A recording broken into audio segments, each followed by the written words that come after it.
Programme cinéma sur Flotteur FM.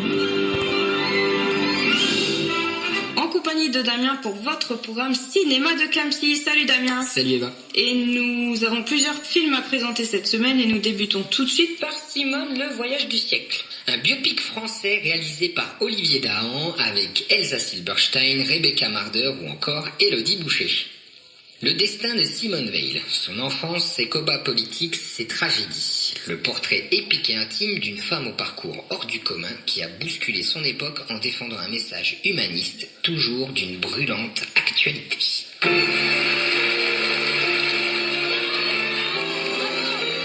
L'Europe qui a surmonté la haine et la barbarie. Votre travail, Madame Veil. Ma vocation. Ce n'est pas un travail, c'est une vocation. Le FN veut mettre le bordel, il faut partir. Je reste. Vous ne me faites pas peur. J'ai survécu à pire que vous. Et nous nous retrouvons pour vous parler du biopic français Simone, le voyage du siècle. Après Edith Piaf avec La Môme et Grace Kelly avec Grace de Monaco, le réalisateur Olivier Dahan retrace une nouvelle fois le parcours extraordinaire d'une figure féminine dans Simone, le voyage du siècle, celui de Simone Veil. Dès la fin de l'écriture de La Môme, il lui est venu l'idée de consacrer une trilogie de portraits à une artiste, une comédienne et une femme politique. Pour Olivier Dahan, faire le portrait cinématographique d'une personne est une façon d'aborder l'histoire du pays ou d'une époque, de développer des thématiques sociales et psychologiques, de réécrire une histoire avec un angle de vue spécifique et personnel. C'est en fait l'inverse d'un biopic. Les producteurs du film l'ont compris et m'ont fait confiance dans ce processus particulier.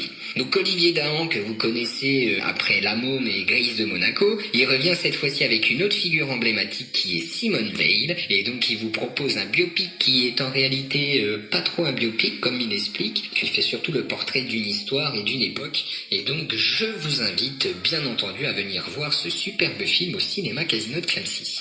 Et nous poursuivons avec un film pour les enfants, Samouraï Academy. C'est un film d'animation comédie arts martiaux famille réalisé par Rob Minkoff, Marc Costier ou encore Chris Bailey avec pour les voix bien entendu Thierry Desros, Samuel L. Jackson, Jérémy Covillo. C'est un film de nationalité américaine à partir de 6 ans.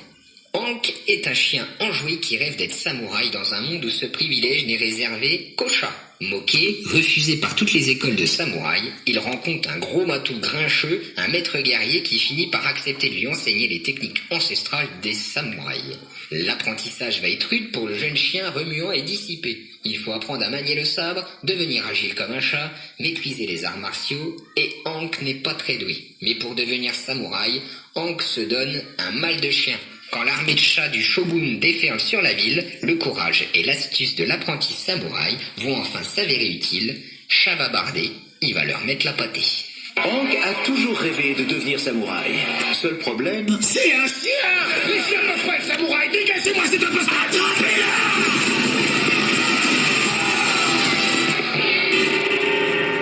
Traverse carrière. Un chat retombe toujours sur ses pattes. Je sais pas si je vous ai dit, mais je suis pas un chat.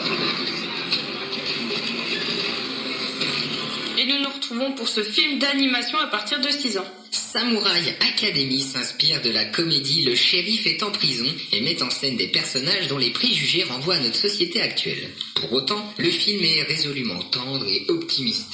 Marc Costier précise qu'Akamucho est emblématique des petites villes de western, poussiéreuses, lugubres, dans le plus pur style des films de Sergio Leone, et tranche avec les teintes vives et pétillantes du palais de l'ignoble Ikachu. Nous avons délibérément exagéré les lignes et les couleurs des décors qui évoquent le tempérament bien trempé des habitants. On y retrouve une opposition entre les riches du palais et les pauvres de la petite ville.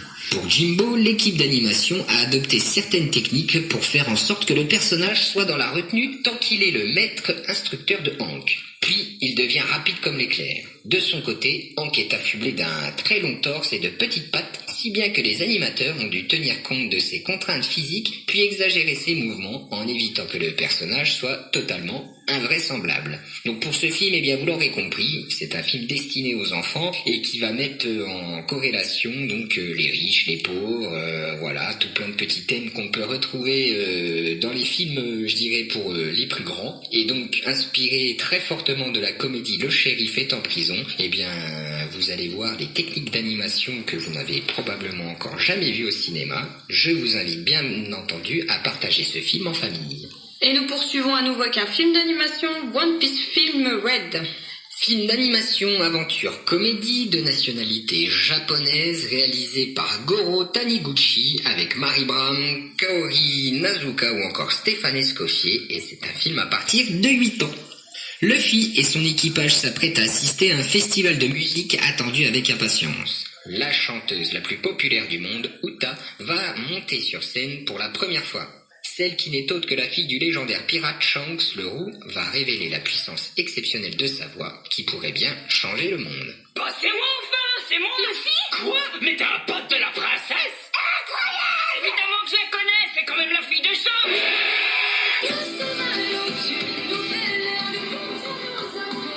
Grâce à mes chansons, chacun pourra vivre en paix et nager dans le bonheur.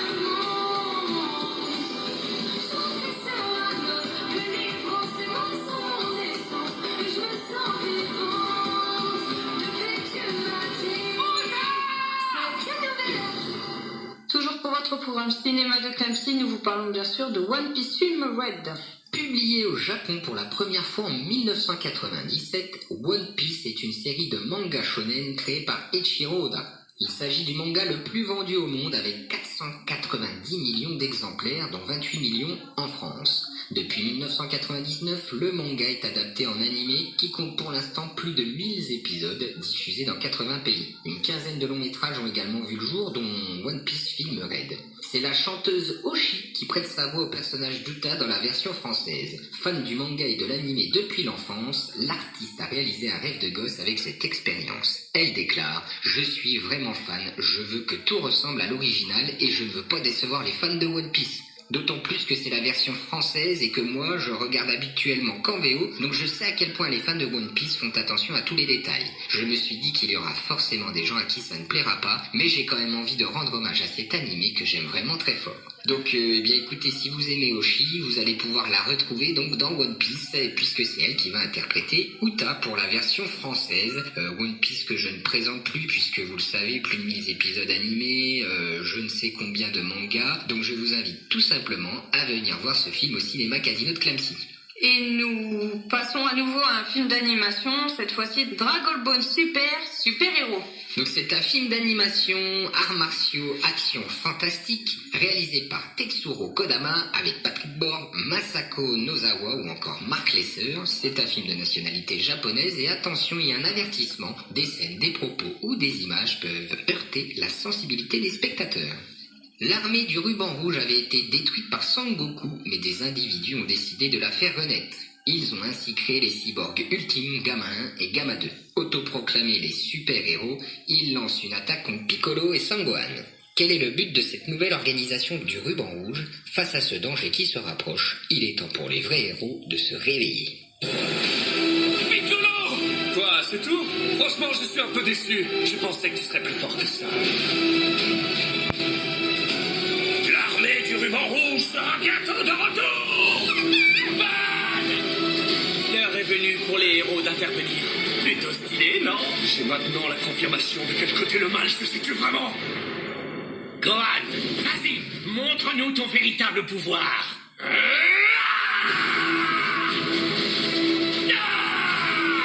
Je vous mettrai hors d'état de nuire. C'est la catastrophe!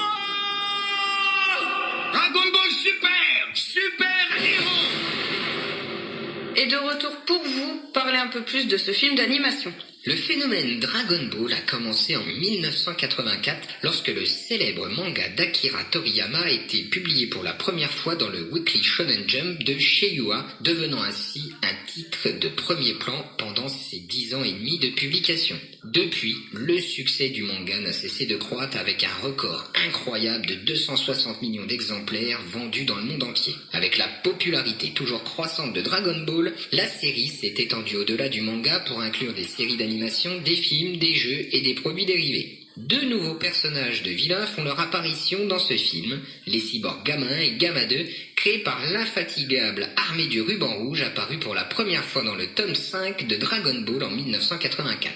Et d'ailleurs, dans ce film, il y a une scène post-générique cachée qui met en scène Goku et Vegeta, qui ne sont cette fois-ci pas les héros de ce long métrage, et à la fin de leur combat d'entraînement. À cette occasion, les fans pourront assister à un moment historique de la franchise, puisque ça sera la première fois dans leur rivalité que Vegeta va arriver à battre Goku. Donc idem, comme One Piece, Dragon Ball, je vais pas présenter, tout le monde connaît. Je vous invite tout simplement à venir voir ce film qui vous ravivera probablement de beaux souvenirs, avec notamment l'armée du ruban rouge. Et donc, nous vous attendons nombreux au cinéma. Et nous passons à nouveau à un film d'animation, cette fois-ci pour les plus petits, dans le cadre de Cinespiègue, Jardin Enchanté. Réalisé par Déborah Cheyenne-Cruchon, Judith Rose ou encore Nastia Voronina.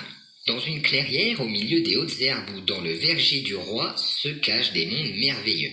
Jardins envoûtants et forêts foisonnantes révèlent souvent de magnifiques secrets. À l'abri des regards, les insectes, les oiseaux et même les enfants vivent des aventures extraordinaires.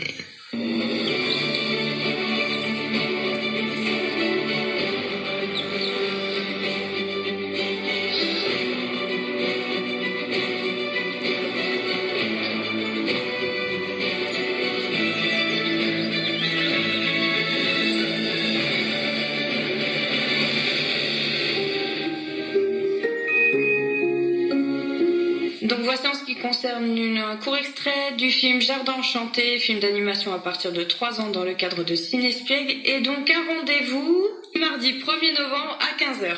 Exactement, donc un ciné-conte avec la conteuse Esmé Planchon, donc qui va venir en salle vous raconter une petite histoire, suivie du film Jardin Enchanté, qui est une série de courts-métrages. Donc je vous invite bien entendu en famille à venir écouter Esmé Planchon qui nous racontera cette petite histoire et profiter de ce superbe film destiné aux tout petits.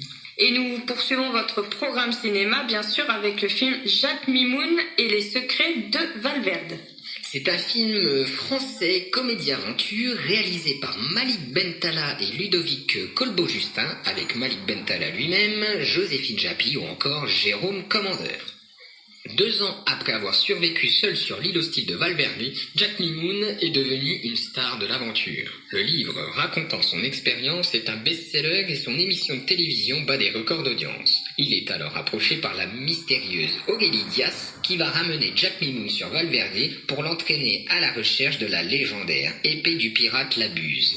Accompagné de Bruno Kézac, l'ambitieux mais peu téméraire manager de Jack, et de Jean-Marc Bastos, un mercenaire aussi perturbé qu'imprévisible, nos aventuriers vont se lancer dans une incroyable chasse au trésor à travers la jungle de l'île aux 1000 dangers.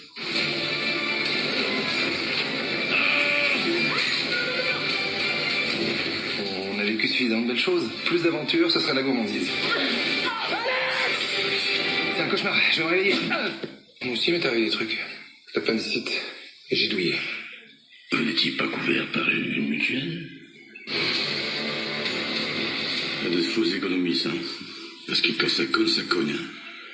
Chez vous, les mots sortent comme ils peuvent, quoi. Vous contrôlez rien, j'ai l'impression. Et nous nous retrouvons pour vous parler de cette comédie-aventure. Jacques Mimoun et les secrets de Valverde marquent les premiers pas du comédien Malik Bentala à l'écriture et à la mise en scène d'un long métrage. Pour l'occasion, il a fait équipe avec Ludovic Colbeau-Justin à la réalisation et avec Tristan Schulman et Florent Bernard au scénario. Il confie: cette envie m'est venue à force de passer du temps sur les plateaux. Lorsque j'avais terminé mes prises, je restais pour observer. Tout cela m'intriguait, et quand je voyais le résultat final après le montage, je comprenais comment la magie de la mise en scène avait pu opérer. Malik Bentala et ses co-scénaristes avaient comme référence pour le personnage de Jack Clark Gable, Benjamin Gates et le Trésor des Templiers, Indiana Jones et l'Homme de Rio. À ce propos, Malik Bentala déclare « Mon idée était aussi que Jack Mimoun grandisse au fur et à mesure de l'intrigue en se nourrissant de ceux qui l'accompagnent dans son aventure. » Pour tout vous dire, j'ai également pioché du côté de Mike Horn en allant regarder une de ses conférences données au Rex. J'ai lu ses livres, j'ai visionné des émissions de Bear Grylls, dont je me suis d'ailleurs inspiré pour la scène du serpent au tout début du film. Donc Malik Bentala a su bien s'entourer pour son premier long métrage, à la réalisation avec Ludovic Colbeau-Justin et à la scénarisation avec Tristan Schulman et Florent Bernard. Et bien entendu, pour ce film un peu d'aventure, il s'est inspiré de ce qui existe déjà, notamment des personnalités qui vivent un petit peu ce retour à la nature, comme Mike Horn ou Bear Grylls, vous pouvez voir les émissions à la télé ou sur internet. Et donc évidemment, on ne peut que s'inspirer pour ce genre de film de Benjamin Gates ou encore de Indiana Jones. Et donc voici la version des aventures de Malik Bentala, Jack Mimoun et les secrets de Valverde. C'est tout au long de cette semaine au cinéma Casino de Clamcy. Et nous terminons par le coup de cœur des allumeurs d'étoiles, un film en VO sous-titré Trans. C'est un documentaire espagnol réalisé par Emilio Belmonte. Trans est un voyage au cœur du mystère de la musique flamenco. À 62 ans, le maître flûtiste Jorge Pardo, père de la fusion flamenco-jazz, aux côtés notamment du guitariste Paco de Lucia, révèle le défi de réunir les plus grands musiciens d'aujourd'hui pour un concert unique. Trans est une aventure qui fait la part belle aux performances musicales. De l'Andalousie à New York, en passant par l'Inde, Jorge Pardo nous livre sa vision de la musique. Un portrait vivant du père fondateur de la fusion flamenco-jazz et du monde du flamenco contemporain, où la tradition ouvre ses portes au monde. Donc voici en ce qui concerne le coup de cœur des allumeurs d'étoiles, film en VO sous-titré, donc Trans, qui est un documentaire. Je vous rappelle les autres films à l'affiche cette semaine: Black Adam, qui est un film d'action fantastique, Belle et Sébastien, Nouvelle Génération, film d'aventure familiale à partir de 10 ans, Simone, le voyage du siècle, qui est un biopic, One Piece Film Red, qui est un film d'animation aventure comédie à partir de 8 ans, Dragon Ball Super Héros, c'est un film d'animation, Samurai Academy, film d'animation à partir de 6 ans. Dans le cadre de Cinespiègue, Jardin Enchanté, film d'animation à partir de 3 ans. Je vous le rappelle, rendez-vous mardi 1er novembre à 15h dans votre cinéma de Clamcy. Et nous terminons par Jack Mimoun et les secrets des Valverde, qui est un film comédie aventure. Et donc il y a un rendez-vous mercredi 26 octobre au cinéma. Exactement, donc encore une fois, le cinéma de Casino de Clamcy s'associe à Retro Oldies, donc l'association sur les jeux vidéo rétro, et nous vous proposons ce mercredi 26 octobre une animation manga jeux vidéo au cinéma, avec au programme à 14h une mini-conférence sur le monde du manga et du cinéma. À 15h, on vous diffuse le film One Piece Film Red, 17h diffusion du film Dragon Ball Super Héros, et pour finir cette journée, à 18h45, on va débuter un tournoi de jeux vidéo sur grand écran. Il y aura également du rétro gaming disponible toute la journée dans le hall du cinéma, et je peux d'ores et déjà vous annoncer que il y aura un tarif unique pour l'ensemble de cette animation, donc le 26 octobre, qui sera de 10 €. Donc voilà, si vous avez envie de mêler manga, jeux vidéo, cinéma, cette animation est faite pour vous. Et rendez-vous la semaine prochaine.